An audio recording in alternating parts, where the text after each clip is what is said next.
بسم اللہ الرحمن الرحیم۔ السلام علیکم، میں ہوں آپ کو میزبان راجہ نصیر، اور آج کی ویلاگ میں ایک بار پھر سے آپ کا خیر مقدم کریں گے۔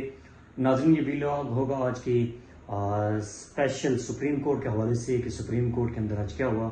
آج آپ کو پتہ ہے کہ جس طرح سے نئے چیف جسٹس آف پاکستان جناب جسٹس یحییٰ آفریدی صاحب نے آج ملک کے 30ویں چیف جسٹس کی حیثیت سے آج حلف اٹھایا ہے، اور یہ حلف اٹھانے کی جو تقریب تھی ایوان صدر میں منتخب کی گئی، اور واضح طور پر وہاں پہ صدر پاکستان جناب آصف علی زرداری صاحب نے چیف جسٹس آف پاکستان جناب یحییٰ آفریدی صاحب سے ملک کے 30ویں چیف جسٹس کا باقاعدہ حلف لیا۔ اس کے بعد انہوں نے سپریم کورٹ کے اندر آج سب سے اہم ڈیولپمنٹ ہوئی ہے۔ سپریم کورٹ کے اندر آتے ہی انہوں نے جو فل کورٹ ریفرنس تھا پریکٹس اینڈ پروسیجر ایکٹ کے حوالے سے، تو اس کے حوالے سے کہا یہ جا رہا تھا کہ اس کے اندر جو 3 سینئر ججز صاحبان تھے، اس سے پہلے منصور علی شاہ صاحب اور منیب اختر صاحب، جس طرح سے اس سے پہلے آپ کو پتہ ہوگا کہ چیف جسٹس پاکستان جناب قاضی فائز عیسی صاحب نے ان کو ایک صدارتی آرڈیننس کے تھرو جو جسٹس منیب اختر صاحب ہیں ان کو پریکٹس اینڈ پروسیجر بینچ سے جو ہے وہ علیحدہ کر دیا تھا۔ آج آتے ہی چیف جسٹس آف پاکستان جناب یحییٰ آفریدی صاحب نے بڑا ایک بولڈ ڈیسیژن لیا ہے کہ ان کو دوبارہ سے اس کمیٹی کے اندر شامل کر دیا گیا ہے، یعنی جسٹس منیب اختر کو دوبارہ سے پریکٹس اینڈ پروسیجر ایکٹ کی جو کمیٹی ہے اس کے اندر دوبارہ سے شامل کر دیا گیا ہے۔ اب اس حوالے سے اگر کہا جائے تو 3 سینئر ججز ہوتے ہیں سپریم کورٹ کے اندر سے جو پریکٹس اینڈ پروسیجر کمیٹی کے اندر ہوتے ہیں، ان میں آج پاکستان کے چیف جسٹس بن چکے ہیں جناب یحییٰ آفریدی صاحب، اس کے بعد منصور علی شاہ صاحب ہوں گے اور منیب اختر صاحب ہوں گے۔ منیب اختر صاحب کی جگہ آپ کو پتہ ہے کہ صدارتی آرڈیننس کے تھرو جو ہے وہ کسی اور جج کو تعینات کر دیا تھا جسٹس قاضی فائز عیسی صاحب نے۔ اب اس کو دوبارہ سے ری شفل کر کے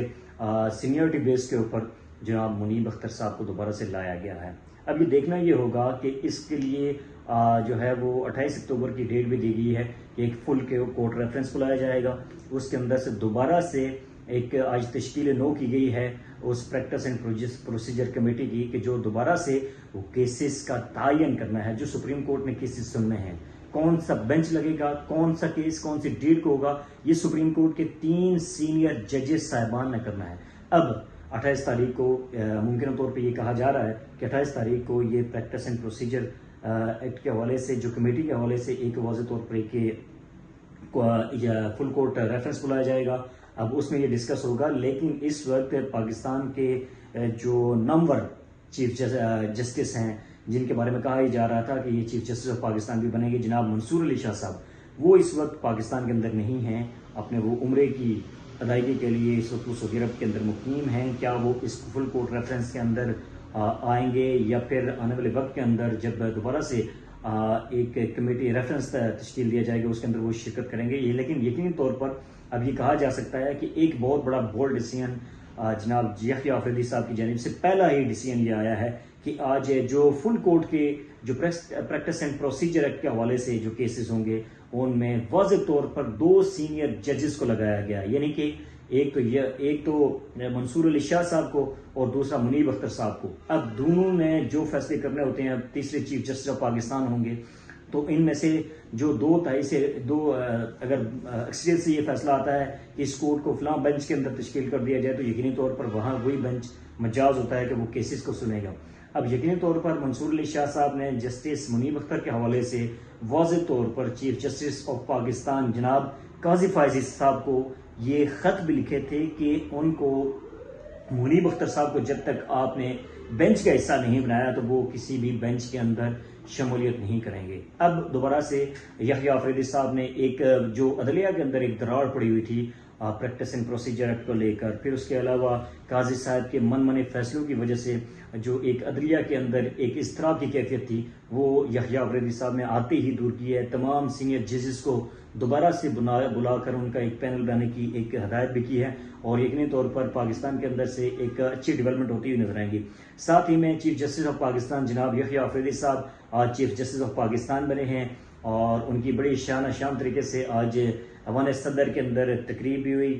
تقریباً آپ کہہ سکتے ہیں کہ KBK پنجاب اور پاکستان کی ایلیٹ فورسز کی جانب سے اور پاکستان کے اداروں کی جانب سے تمام کے تمام سربراہان وہاں پہ شریک تھے، علی امین گنڈاپور خیبر پختونخوا اسمبلی کی جانب سے موجود تھے، لیکن ان کا یہ کہنا تھا، پہلے انہوں نے جسٹس یحییٰ آفریدی کے حوالے سے کچھ تحفظات کا اظہار بھی کیا تھا، لیکن آج ان کی پریزنس نے یہ بات ثابت کی ہے کہ ان کا آج صوبے کے اندر سے واضح طور پر پاکستان کی تاریخ میں پہلی دفعہ KPK کے اندر سے چیف جسٹس آف پاکستان کا تقرر ہوا ہے۔ تو انہوں نے یہ بھی کہا ہے کہ میرے صوبے کا چیف جسٹس بنا ہے، اور دوسری بات یہ ہے کہ اگر منصور علی شاہ صاحب نے ان کو قبول کر لیا ہے تو علی امین گنڈاپور کیوں نہیں قبول کرے گا؟ کیونکہ آپ نے دیکھا ہوگا سینئرٹی لسٹ کے اوپر سب سے پہلے اگر اب پاکستان کے اندر چیف جسٹس کا تقرر ہونا اگر تھا تو سینئرٹی بیسس کے اوپر منصور علی شاہ صاحب نے ہی چیف جسٹس آف پاکستان بننا تھا، لیکن آپ کے سامنے آئینی ترمیم ہو گئی ہے۔ آئینی ترمیم کے تھرو ایک آئینی کمیٹی،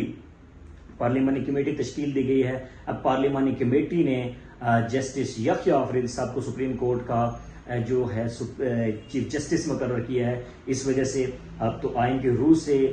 جسٹس یحییٰ آفریدی صاحب چیف جسٹس آف پاکستان ہوں گے، اور وہ ڈیمارکیشن جو سپریم کورٹ کے لیے سیٹ ہیں انشاءاللہ ان کے اوپر وہ کام کریں گے، اور سپریم کورٹ کے اندر سے جو ججز صاحبان کے حوالے سے جو تحفظات تھے وہ بھی دور ہوتے ہوئے آپ کو نظر آئیں گے۔ اور ساتھ ہی میں آج جوڈیشل کمیشن ہے، یعنی جوڈیشل کمیٹی کا جو چیئرمین بھی وہ بن گئے ہیں، جوڈیشل کمیشن کے وہ چیئرمین بھی بن گئے ہیں۔ اس حوالے سے